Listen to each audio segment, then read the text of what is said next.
pour entrer dans un premier champ. Donc vous êtes deux structures coopératives, une SCOP et une SCIC, qui interviennent dans pour parler de famille, comme vient de le faire Stéphanie Lucien-Brun, dans la famille des sourds et des questions d'éthique visuelle et des personnes malentendantes. À vous la parole. Donc en fait, il y a deux interventions. Il y a un PowerPoint, c'est possible, super.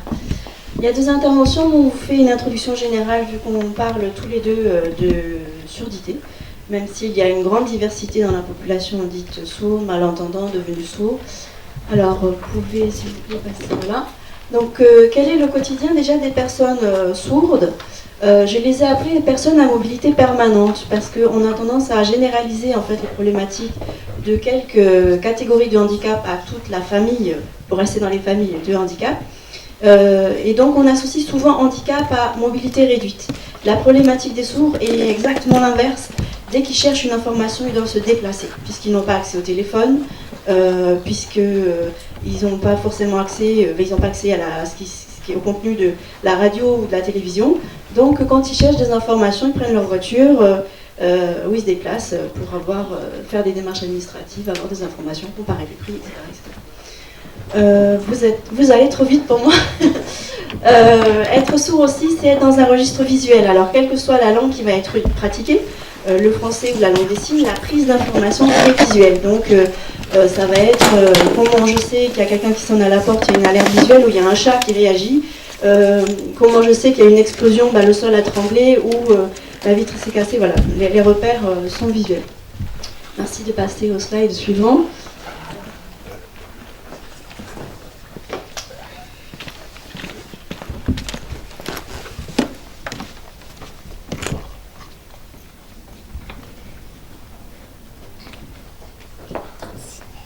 Mis en situation des deux personnes sourdes qui sont rentrées tout à l'heure dans la pièce et qui n'ont pas pu donc accéder au contenu de la conférence. Alors je suis très embêtée parce que c'est souvent que je me retrouve dans cette situation-là. On va arrêter de m'inviter tout le temps dans les conférences parce que voilà, je voulais vraiment remercier les organisateurs. On a bien parlé de dons, on sait bien que ça a un coût. Vous avez bien parlé de tout le réseau que vous avez mobilisé pour organiser cette journée. Mais voilà, souvent quand on m'invite, c'est ce qui se passe.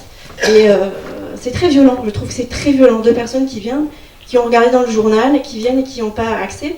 Et donc en fait, mais ils sont partis. J'avais prévenu, je leur ai dit, mais ils sont partis. Et donc en fait, pourquoi j'ai fait ça, c'est justement pour pointer le fait qu'il s'agit bien d'un handicap de communication qui est partagé. Mais le problème, c'est que c'est embêtant de dire qu'il est partagé parce qu'il s'agit d'une minorité, donc en fait, il est surtout partagé par les sourds et pas tellement par la majorité. Donc là, je voulais insister sur le fait que quelle que soit la langue, donc langue des signes ou expression orale, lecture sur les lèvres, la prise d'information est visuelle. Voilà, je ne vais pas m'attarder trop. Donc le dernier slide, s'il vous plaît. Donc ça, c'est une indication justement des rapports de force en termes de poids. L'essentiel des personnes sourdes et malentendantes sont des personnes âgées ou qu'elles sont devenues tardivement, comme ça a été rappelé en introduction. Et donc, ce qui est intéressant, c'est de savoir, c'est la majorité des personnes qui ont une déficience auditive, comme elles le sont devenues, ou comme elles le sont légèrement, vont chercher à compenser, vont rester dans un référentiel d'entendant. Alors que ceux qui ont construit des ressources propres, comme je vous disais tout à l'heure, visuelles, éventuellement langue des signes, etc., sont tellement minoritaires qu'ils vont avoir du mal à faire reconnaître ces ressources qui leur permettent pourtant de s'exprimer et de participer. Voilà, pour l'introduction, je laisse la parole à... Merci. Alors, j'ai combien de temps? J'ai 20 minutes. Oh là, ça va être long. Alors, tout d'abord, Jean-Luc Le Goalaire, voilà. Je suis originaire d'à côté d'ici. Et j'habite presque en Mayenne. Et donc moi, je suis quelqu'un de très qualifié dans l'informatique et dans Internet et les réseaux, puisque je suis agriculteur de formation. Et donc, je voudrais qu'au lieu de mettre le diaporama, on affiche la transcription simultanée sur le PC qui est là. Le PC qui est là, on affiche à la place de ça, c'est possible. Voilà, donc je suis j'ai eu un enfant sourd et en 2000, j'ai commencé à m'intéresser au problème, puisqu'avant, je ne savais pas ce que c'était. Et de fil en aiguille, je suis devenu interface de langue des signes. Et puis aujourd'hui, j'ai développé un autre service en 2004, m'intéressant à l'inclusion, c'est-à-dire réellement à permettre aux gens d'avoir une vie sociale. Comme le disait Sophie tout à l'heure, le handicap, la surdité est un handicap partagé. Je suis aussi handicapé que la personne sourde, puisqu'elle ne me comprend pas, et que moi, je ne peux pas lui dire ce que je veux lui dire. Voilà. Non, vous affichez, c'est à l'arrière du PC. À l'arrière du PC, il y a une prise BGA. Et donc, j'ai formé des personnes à faire de la traduction écrite simultanée, parce qu'on voyait tout à l'heure qu'en France, il y a environ 7 à 8 millions de personnes malentendantes. Imaginez sur une ville, sur une agglomération comme Lorient, ce que ça représente en chiffres. Mais c'est très important.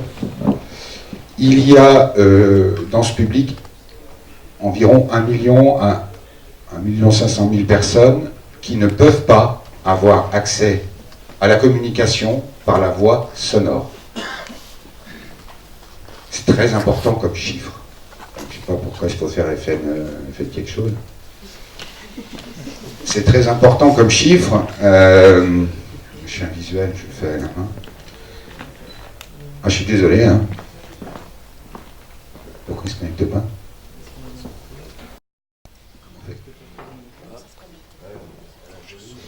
Si c'était prévu.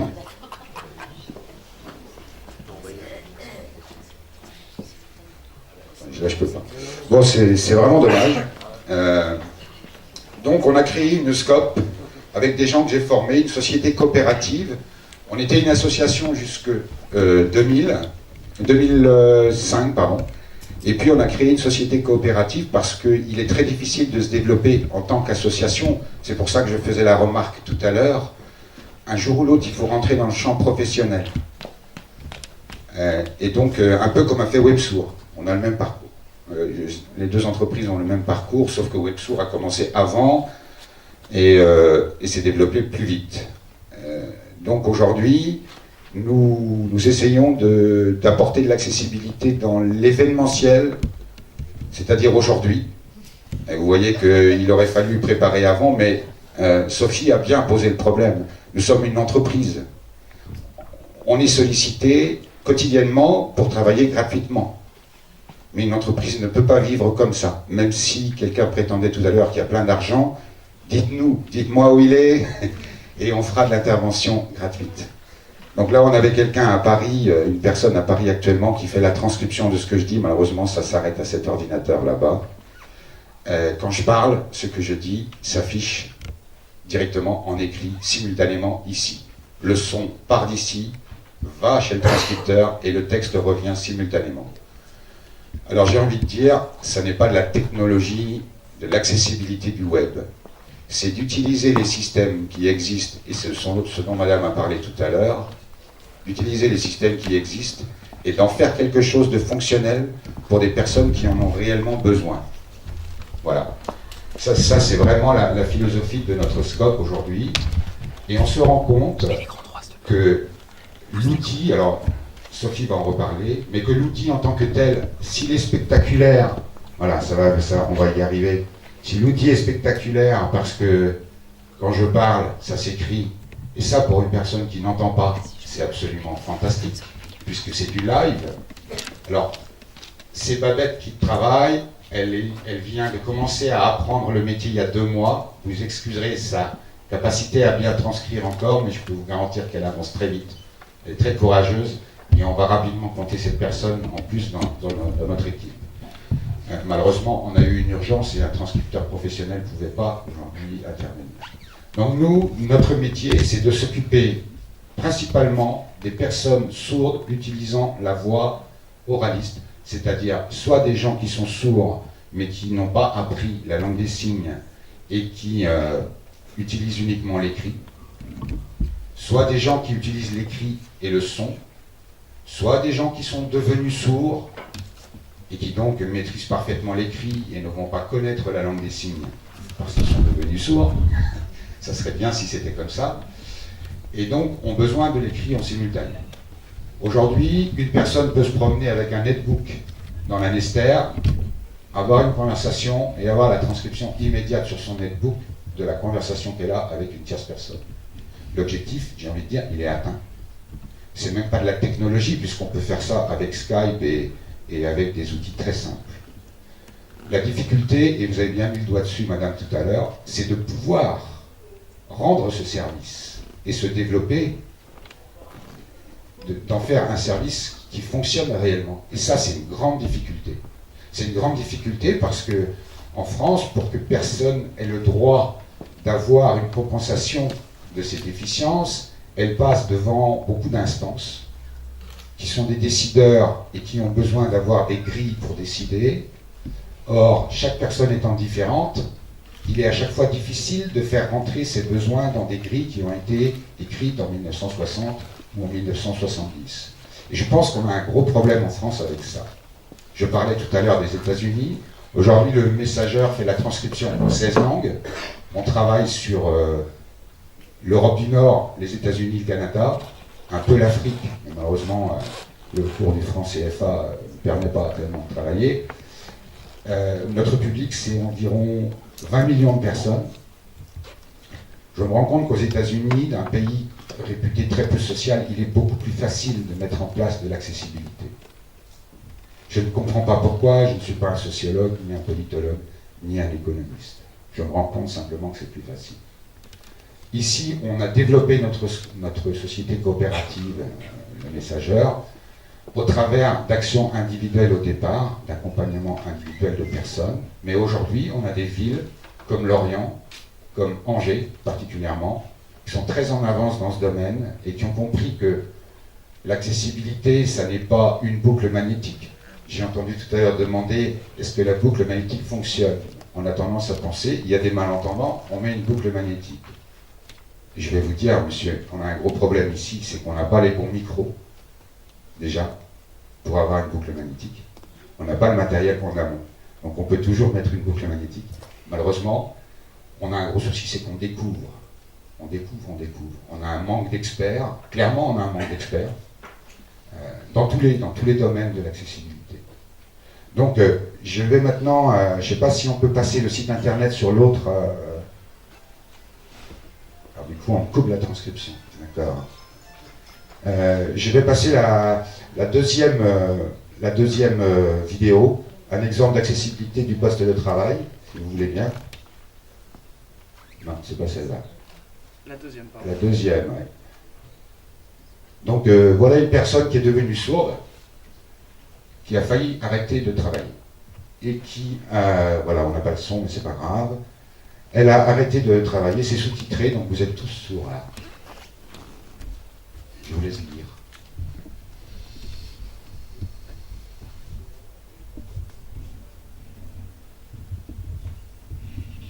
Qu'est-ce qui se passe?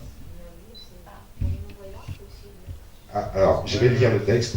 Chaque compensation doit être étudiée individuellement. Dans son cas, l'optimisation du son est importante, elle nous le dit elle-même. Cela me montre donc que grâce au micro, grâce à l'accessibilité, il y a un moyen pour que les sourds restent en relation, en vie sociale.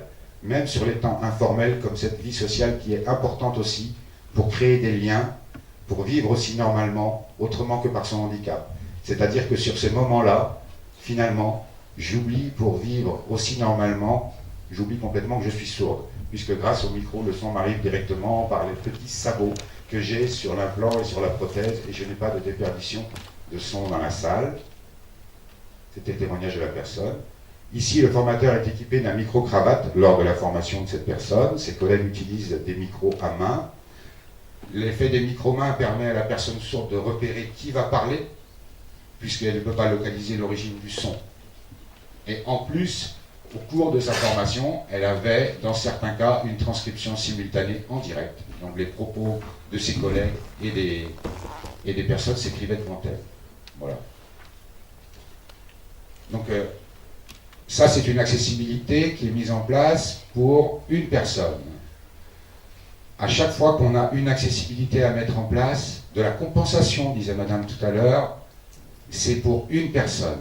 Il n'existe pas chez les personnes malentendantes, chez les personnes malvoyantes, etc., un seul système qui fonctionne de la même façon pour tout le monde. Il n'existe pas non plus de recettes pour élever les enfants autistes, etc. À chaque personne correspond quelque chose.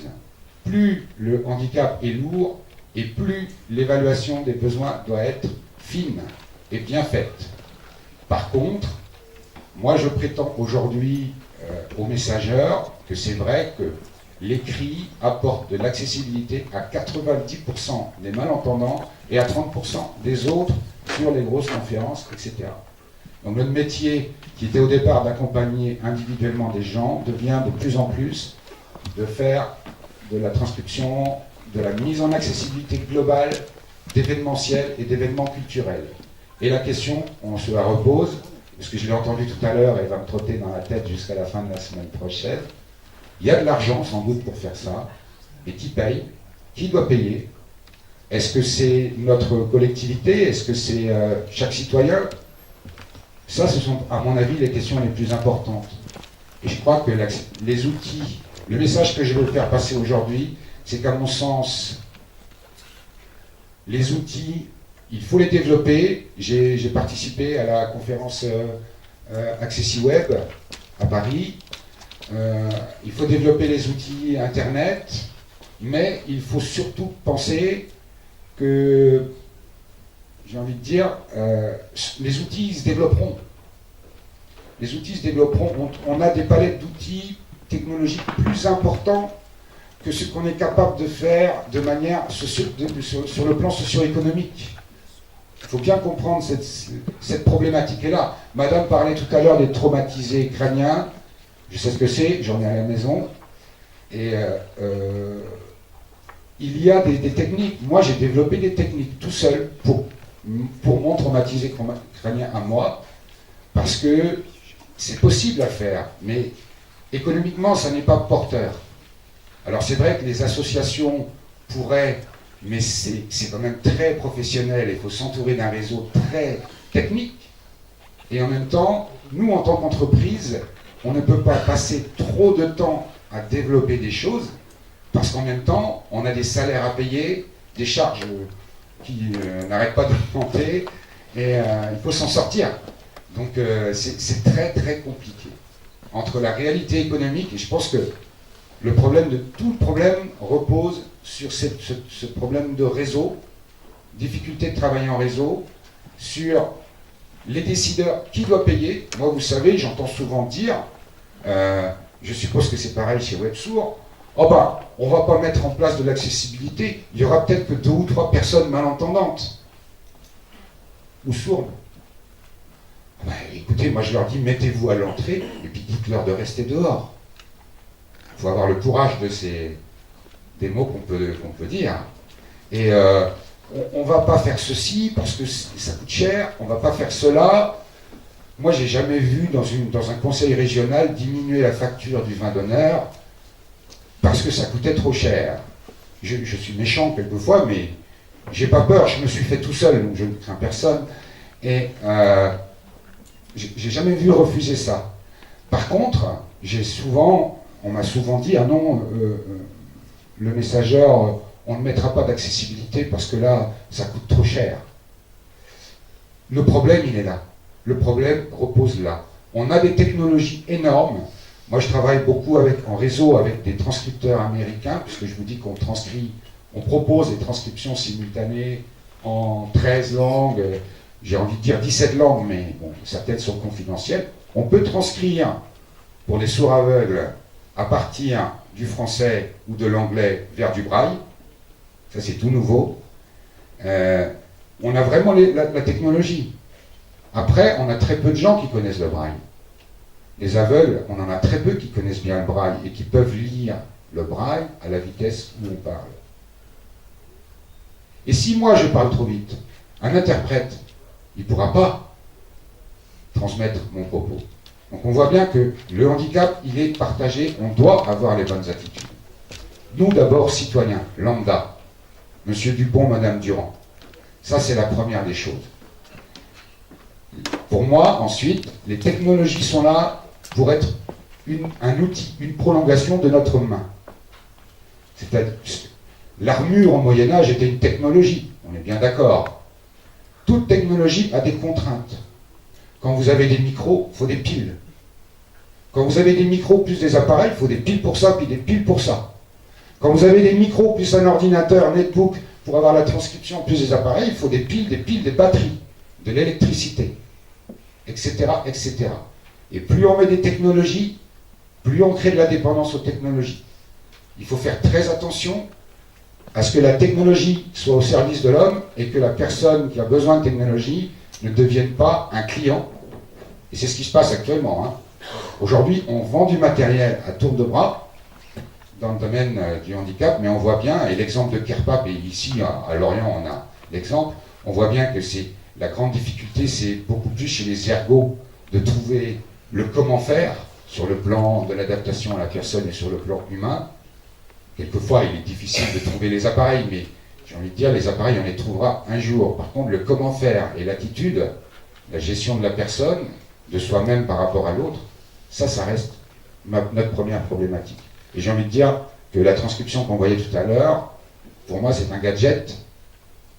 C'est important, puisque c'est ce qui porte, c'est ce qui aide les gens à communiquer, mais en même temps, si on n'a pas les attitudes avec, l'outil, il ne sert absolument à rien.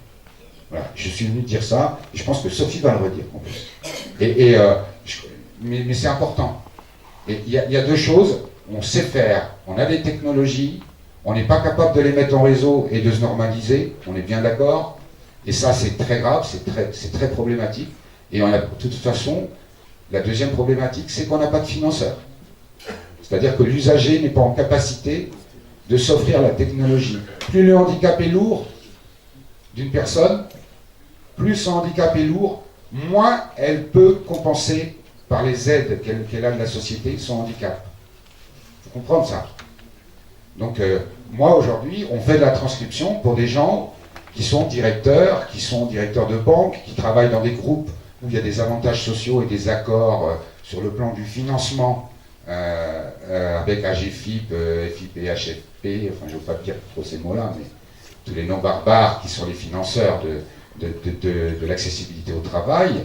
Mais Monsieur Dupont qui a 65 ans et qui voudrait bien aller voir le spectacle dans la salle Jean Villard à la Nester un jour, lui, il va voir la MDPH qui va lui dire « Vous avez le droit à temps ». Donc, il va aller au spectacle jusqu'à fin mars, quoi. Puis après, il faudra qu'il attende l'année prochaine pour que son droit soit renouvelé. Je plaisante pas, parce que dans notre métier, on côtoie ces drames-là au quotidien.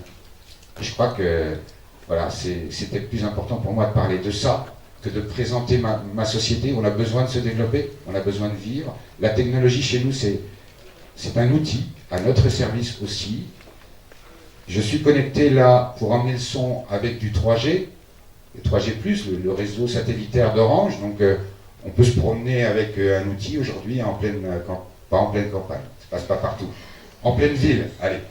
Et on peut être libre avec son appareil d'avoir son accessibilité par la transcription. Voilà, ça c'est une première chose. Si la personne en face vous dit, et c'est très fréquent, oh oui mais moi je ne veux pas parler dans un micro parce que ça me gêne. On est dans le handicap partagé. Et la personne qui crée souvent, c'est souvent le cas, ce qui crée une situation de handicap, c'est bien l'attitude de l'interlocuteur et non pas la perte auditive de la personne, puisqu'on peut la compenser par la technologie. Voilà, je ne sais pas si vous avez... je suis saignant des fois, peut-être, mais voilà, on parle avec le cœur, on est issu du milieu associatif, et on parle comme ça chez nous. Merci beaucoup, Jean-Luc Legoilère.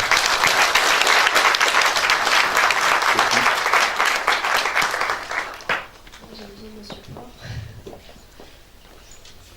Alors moi je vais vous parler des sourds signants. Est-ce que vous pouvez passer le slide suivant? Et je tenais en fait à vous vraiment continuer de tout ce qui a été présenté, à savoir que un outil est véritablement un outil que s'il est associé à un usage, c'est l'usage qui fait qu'une technologie devient un outil, et il faut évidemment que la technologie existe pour qu'il y ait l'usage. Donc ça a déjà été dit ce matin, et justement je voulais insister, comme il vient de le dire, sur les enjeux sociaux, politiques, ces rapports de force qui peuvent se jouer aussi autour de ces technologies. Et donc je voulais présenter un peu ce que venait faire un sociologue dans une société coopérative d'intérêt collectif. Franz, on est là. Vous pouvez passer le slide suivant. Donc très rapidement, WebSourd effectivement a d'abord été une association, puis une société coopérative en 2004.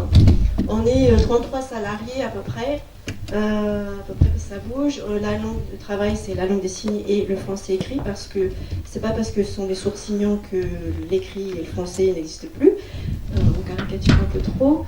Alors la particularité d'une société coopérative d'intérêt collectif, et qui est en rapport avec ces questions de réseau, c'est qu'en fait c'est une coopérative, donc concrètement c'est une entreprise qui ne peut pas être rachetée, donc il y a un fonds financier qui est destiné au développement des services et qui est préservé, si vous voulez, pour le développement de l'entreprise. L'autre caractéristique donc d'une société coopérative d'intérêt collectif, c'est qu'il y a différents collèges qui sont représentés au CA, et notamment un collège des usagers, donc ceux qui utilisent les services, un collège des salariés, ça c'est comme dans les coopératives, mais peuvent aussi être représentés les pouvoirs publics. Voilà, c'est une grande particularité, parce que normalement il y a une grande séparation entreprise-État, et donc ce sont des formes d'entreprise où les pouvoirs publics peuvent être représentés. Alors ça c'est un statut, après c'est comme les technologies, ça ne devient un outil que si on les utilise et si on les utilise bien, et le statut de SIC après il faut le faire vivre évidemment, mais ça peut être justement un statut intéressant à penser pour justement créer ces rencontres. Je voulais aussi profiter pour mentionner la FIRA, je ne sais pas si c'est prévu, mais la FIRA c'est une fondation qui finance justement des recherches sur le handicap, des recherches appliquées sur le handicap, et qui justement met en avant ces collaborations et soutient ces collaborations entre les associations, les chercheurs. Donc voilà, je fais passer le message en même temps. Donc cette entreprise, WebSourd, a plusieurs pôles d'activité. Je ne vais pas m'étendre parce que j'ai peur de manquer de temps. Mais bon voilà, développe un site d'information, une accessibilité du téléphone. Donc comme il a dit tout à l'heure, lui, il fait avec du texte. On le propose aussi avec un interprète à distance. Je vais y revenir tout à l'heure. Et donc il y a un pôle recherche et développement auquel j'appartiens. Le slide suivant, s'il vous plaît. Je vais essayer d'être rapide. D'abord, je voulais dire que, effectivement, numérique, technologie d'information et de communication, moi j'en suis revenue au concept d'outil, tout bêtement.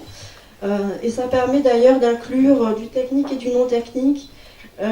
Donc quand on parle d'outils, ça peut être effectivement les réseaux internet, le numérique, mais ça peut être aussi de réfléchir à de quelle information les gens ont besoin. Donc c'est un outil. Et puis ça va être matérialisé dans un outil technique. Ces informations, on va les organiser sur un site internet accessible en langue des signes, en français, le moteur de recherche, etc. Mais l'outil, c'est le site, mais c'est aussi les informations. Donc c'est vraiment une conception très globale de cette notion.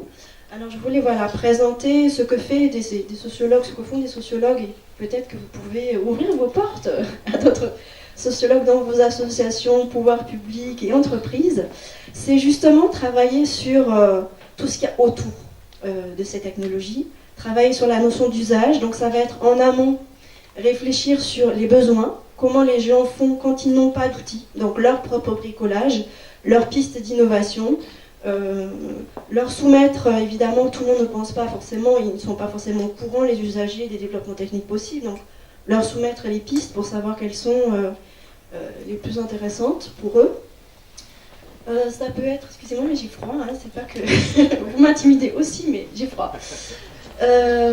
Ensuite, on peut intervenir aussi dans un processus qu'on appelle, que les ergonomes appellent de conception centrée sur l'usager. Donc là, il s'agit de construire un dispositif qui n'existe donc pas encore, le construire autour des pratiques des usagers, de leurs ressources, de leurs habitudes, de leur environnement, mais aussi de travailler justement sur, par exemple, on a beaucoup travaillé sur les urgences.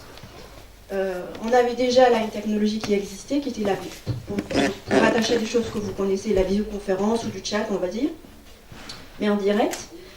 Dans le monde des urgences, en fait, c'est très complexe parce que dans le monde des urgences, on fait plein de choses en même temps. Donc on discute avec un usager, mais en même temps, on coopère avec des collègues, en même temps, on va regarder, on va avoir des informations visuelles sur l'envoi des secours, etc. Donc, repenser l'outil dans un environnement particulier.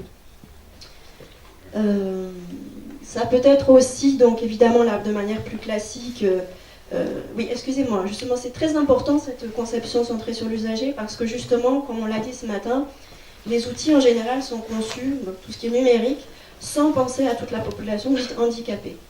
Donc en fait, les associations passent leur temps à courir après les technologies qui existent pour recréer un pont, pour les rendre accessibles. Et en fait, le véritable enjeu socio-politique, économique, c'est d'ouvrir la porte à ses partenaires, à ses usagers dès la phase de conception. D'où l'importance de régler ce problème de communication, puisqu'il y a beaucoup de recherches qui ne se font pas sur les sourds ou sur les sourds aveugles, parce que les chercheurs ne pratiquent pas la langue des signes et qu'il n'y a pas de budget prévu pour ça. Ça, c'est un gros problème. Donc j'en reviens sur les autres aspects, donc de manière plus classique, évidemment, l'analyse ensuite des usages et des tournements d'usage, etc. Il y a aussi un déploiement centré sur l'usager, donc ça c'est une expression qu'on a inventée à WebSource, qui n'a pas été repérée par les ergonomes, mais c'est pas du tout la même chose de concevoir un dispositif autour d'une personne, et puis ensuite le démocratiser, le développer à grande échelle, parce qu'il faut réfléchir à du coup comment je vais communiquer avec toutes ces personnes à distance, comment je vais les accompagner, comment je vais leur expliquer les usages, comment mon site qui marche très bien des urgences, voilà, on a créé une plateforme d'urgence, ok, l'usager peut recevoir des appels en langue des signes, en texte en temps réel, en voix, il est capable de parler avec, se coordonner avec les autres urgentistes sur la plateforme. Maintenant, il faut penser la place de cette plateforme dans le système très complexe des urgences en France, donc le 15, 17, 18, et comment tout ce monde-là va collaborer, comment est-ce qu'ils vont être repérés. Et ça, c'est du déploiement centré sur les pratiques des usagers. Et c'est là où la technique ne suffit absolument pas à elle toute seule. Et donc, il peut être important justement d'analyser les pratiques professionnelles et tout ce qui bloque au niveau social. Enfin, le dernier, je voulais souligner sur le fait insister sur le fait, que, comme l'ont présenté les organisateurs, ce qui est important, c'est de penser les usages. Et ce qu'il faut aussi avoir en tête, c'est que tout ce qui est numérique dans le domaine du handicap, en fait, le numérique est au service, effectivement, d'une participation sociale. Et donc, en fait, ce sont des services qui sont proposés dans une optique de changement social. On propose de la transcription, on propose des tablettes, on propose des choses pour changer les relations entre la personne handicapée et son environnement. Et donc, en fait, il est important d'avoir en tête qu'on est en train de faire... c'est pas du développement technique qu'on est en train de faire. On est en train de changer des rapports sociaux. Donc, à un moment donné, il faut aussi se poser cette question, faire cette sociologie du changement, poser ces questions sur qu'est-ce que je veux transformer. Est-ce que là, je suis toujours en train de faire la technique au service d'un objectif, ou est-ce que je suis en train de l'oublier pour des raisons tout à fait louables de « faut faire fonctionner la machine ». Parce qu'en même temps, l'objectif il n'est plus rempli s'il n'y a pas l'outil, puisque c'est un outil pour avancer. Donc voilà, c'est important d'avoir ça en tête. Moi, je suis très très frustrée, parce qu'en fait, je voulais vous faire rentrer dans le monde des interactions et puis montrer comment ça pouvait nous bousculer à nous. Alors, je ne sais pas comment j'avance un petit peu. Très bien. Donc le slide suivant, s'il vous plaît. Donc l'idée était de montrer que ces nouvelles technologies peuvent révéler ou bousculer ou renégocier des pratiques de communication ou d'organisation dans les entreprises. En vérité, la question des nouvelles technologies, quand on met une nouvelle technologie dans une organisation, on sait, toute la littérature de sociologie le prouve, c'est un allant de soi, l'organisation s'en trouve un peu négociée, bousculée. Il faut repenser un peu les choses.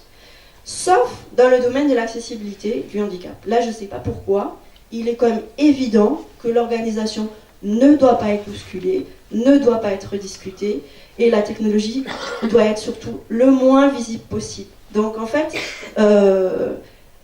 On a pourtant changé de vocabulaire, on est passé d'intégration à inclusion pour justement dire il faut que l'environnement bouge un peu. Mais en vérité, derrière le mot d'inclusion, on n'a fait que reproduire exactement la même chose que ce qui était derrière le mot d'intégration. Et donc il est très important d'avoir en tête qu'introduire une nouvelle technologie, une tablette, de l'écrit, il va y avoir des micros qu'on va se passer, ou de la vidéo, il va falloir penser à ce qu'on voit, ce qu'on ne voit pas, va nécessairement bousculer un peu l'organisation. Mais c'est aussi une opportunité justement de repenser, de retravailler, d'améliorer les pratiques d'interaction. Donc c'est difficile de vous donner un background en même temps que... c'est difficile. Donc en fait, entre midi et deux, si vous voulez que je vous raconte, je vous raconterai. Juste le slide suivant, s'il vous plaît. Donc, pour faire le lien avec ce qu'il a présenté tout à l'heure, une personne sourde qui veut téléphoner, qui veut utiliser sa langue, elle s'exprime en langue des signes, il utilise donc un logiciel de visioconférence, donc là le monsieur il est face à un visiophone, il va être mis en contact avec un interprète qui est à distance via les technologies internet. Cette personne, interprète, est en communication téléphonique avec l'interlocuteur qui répond au téléphone. Donc on a expérimenté ça. Donc, moi j'ai suivi le développement de manière tout à fait neutre et non intrusive, à aller poser des questions aux gens sur ce que ça avait changé, les regarder utiliser, interroger aussi leurs interlocuteurs et interroger aussi les interprètes. Alors pour vous dire très brièvement ce qui peut être intéressant, donc ça change évidemment la vie des sourds, ça je ne reviens pas dessus, c'est écrit en haut, je pourrais vous expliquer ça entre midi et deux. Mais ce qui est aussi intéressant, c'est l'effet réflexif. C'est-à-dire qu'on découvre dans leurs difficultés, parce qu'en fait, il ne suffit pas de leur mettre un téléphone entre les mains, dans leurs difficultés, on découvre qu'en fait, téléphoner, ça s'apprend. En fait, c'est une communication différée, c'est une communication, hors contexte. Donc il faut se présenter, il faut dire voilà pourquoi j'appelle. On est dans une culture en vérité de l'écrit, donc même si c'est un appel oral, on prépare ses points. Quand on tombe sur un messagerie automatique, on sait ce qu'on va avoir à dire en très peu de temps. Et tout ça, c'est des choses qui ont été totalement découvertes, parfois avec beaucoup d'angoisse, par les sourds qui sont dans une culture orale, et qui ont dû donc découvrir toute cette préparation, comment était structuré le téléphone, et surtout nous ont renvoyé à l'absurdité du monde que nous avons construit, à savoir qu'ils croyaient que le téléphone était cet instrument magique qui permettait d'être en contact avec n'importe qui, n'importe quand, n'importe où, d'une manière transparente. Et en fait, on a reconstruit dans le téléphone, à travers le téléphone, tout un tas de barrières techniques. Appuyez sur le 1, appuyez sur le 2, appuyez sur le 3, ou sociales, vous tombez sur la secrétaire qui ne veut pas vous passer quelqu'un d'autre, etc. Slide suivant, et puis j'essaierai peut-être de m'arrêter là. L'autre élément intéressant, c'est quand on s'intéresse à ce que font les interprètes, qui donc ont à gérer le passage entre les deux langues. Mais en fait, on s'est rendu compte qu'ils n'ont pas seulement à gérer le partage en 1, 2, 3. Le passage entre les deux langues, mais entre deux univers de communication, à savoir une communication visuelle en langue des signes et une communication seulement sonore au téléphone par la parole, et qui en fait révèle finalement tout ce qui est en jeu dans la communication. Les interprètes ont demandé, mais alors, est-ce que je traduis la bande sonore d'attente? Parce que ça donne l'image de l'entreprise. Si vous avez une musique de guitare, vous avez une musique classique, ou ça, voilà. Est-ce que je raconte ce que je vois derrière la personne sourde qui parle? Est-ce que je rends compte de sa tenue vestimentaire? Est-ce que je restitue le son ambiant, le contexte sonore de la personne qui appelle, où je comprends qu'elle est débordée, qu'elle est sollicitée? Donc voilà, ça amène à réfléchir sur ce qu'est finalement la communication. Et dans le monde des urgences, ça s'est avéré décisif d'avoir réfléchi à ça. Et vous voyez, on est loin de la technique là. C'est la technique qui fait repenser aux pratiques de communication et qui vont être décisives après dans le développement de nouveaux dispositifs techniques, comme celui de l'accessibilité des urgences, où il a fallu réfléchir, réaliser d'abord que dans les urgences, les agents qui vous répondent au téléphone, ils vont utiliser les indices sonores, à savoir si vous parlez vite, si vous parlez fort, les informations contextuelles. Et il a fallu travailler à transférer tout ça dans le domaine visuel. Donc on est loin du seul technique et tout technique, et puis bon bah voilà, je vais m'arrêter là, tant pis. Je vais juste rajouter quelque chose. Un tout petit. Je crois que de toute façon, aller de la langue orale vers la langue écrite, c'est pareil. On change de langue. Faut être clair. On change de langue. On n'écrit pas comme on parle. On ne parle pas comme on écrit. Donc, on change de culture un petit peu. Interprète de langue des signes, pour moi, c'est à peu près l'interprète qui travaille chez les Pygmées par rapport à un Français, par exemple. Voilà, il doit vraiment changer de culture entre les deux mondes, et ça devient... il doit faire passer beaucoup plus qu'une conversation synthétique. Voilà, c'est tout ce que j'avais à dire. Merci Sophie, merci Jean-Luc.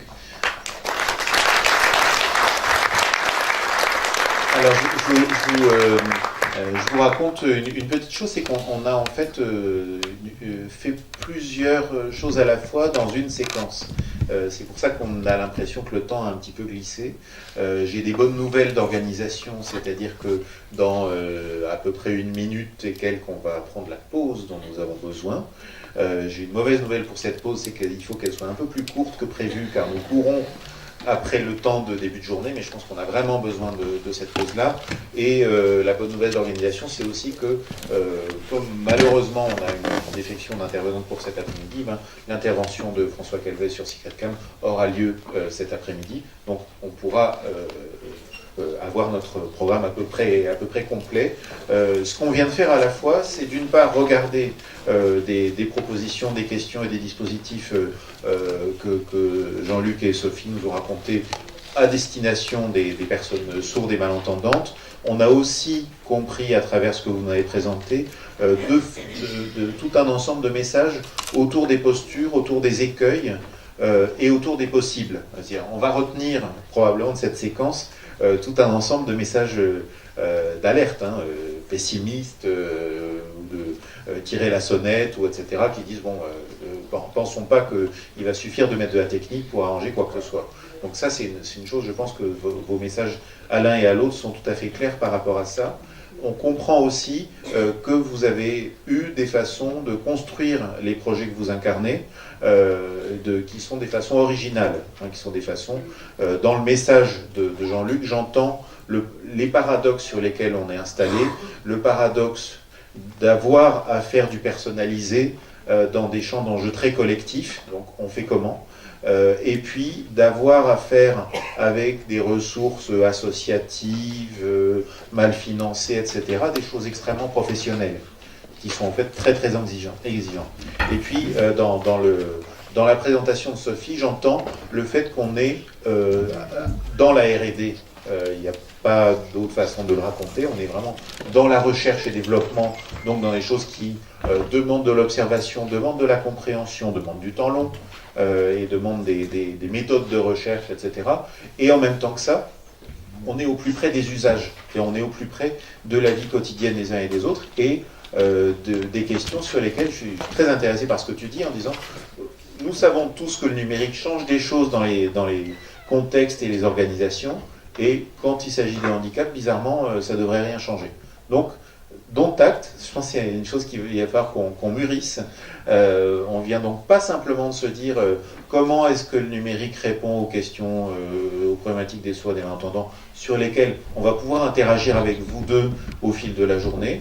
On a aussi raconté comment vous abordez ces problématiques-là, et en l'occurrence le fait que ce soit 2 sociétés coopératives, c'est pas un hasard. Dans le cas d'une SCIC, Websourd a été la première, à ma connaissance, société coopérative indirecte collective dans le champ du numérique, où au fond l'enjeu a été à la fois de créer du bien commun, de dire on a besoin d'investisseurs, on a besoin de s'y coller, mais on a besoin pas pour faire du revenu pour l'actionnaire, mais pour créer et pérenniser du bien commun. C'est une structure très adaptée pour ça, et on oublie toujours qu'à un moment donné, les questions techniques et les questions d'innovation sont aussi des questions de pouvoir. Donc, qui dit organisation SCIC, organisation des collèges, veut dire on préserve un certain pouvoir, par exemple pour les bénéficiaires de l'innovation qu'on fait, on garantit ce passage de la conception avec les usagers, qui est un acquis dans les champs du handicap depuis pas mal d'années, au déploiement avec les usagers, qui est quelque chose qui ne va pas de soi. Donc, merci à tous les deux. Je pense qu'on a besoin de préserver du temps de pause, donc de garder des questions pour les échanges bilatéraux, si vous m'en voulez pas trop de ça, à moins que quelqu'un ait vraiment quelque chose de très important à dire au micro. Mais sinon, on va vraiment avoir le temps entre midi et 2 pour ça. Et on va donc se rejoindre dans cette salle dans 20 minutes.